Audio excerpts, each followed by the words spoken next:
India పర్యటనలో ఉన్నటువంటి Russia అధ్యక్షుడు పుతిన్ స్టే చేస్తున్నటువంటి హైదరాబాద్ హౌస్ కి మన హైదరాబాద్ కి ఒక అవినాభావ సంబంధం ఉంది. అది ఏంటి అంటే హైదరాబాద్ సంస్థానాన్ని పరిపాలించినటువంటి 7వ నిజామైన మీర్ ఉస్మాన్ అలీ ఖాన్ 1926లో అక్కడ ఈ హైదరాబాద్ హౌస్ అనేటువంటి కన్స్ట్రక్షన్ ని ప్రారంభించారు. బ్రిటిష్ హయాంలో ఉన్నప్పుడు ఆయన ఢిల్లీ వెళ్ళినప్పుడు ఎస్పెషల్లీ అక్కడ ఉండటం కోసమే ఈ కన్స్ట్రక్షన్ చేపట్టారు. దాదాపు 8.2 ఎకరాల ల్యాండ్ తీసుకొని అక్కడ ఈ కన్స్ట్రక్షన్ అనేది 1926లో స్టార్ట్ చేయడం జరిగింది.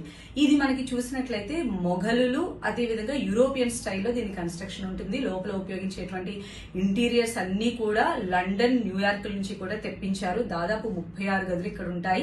500 మంది ఒకేసారి కూర్చొని డైనింగ్ చేసేటువంటి విధంగా అంత లావిష్ గా దీని నిర్మాణం అనేది జరిగింది.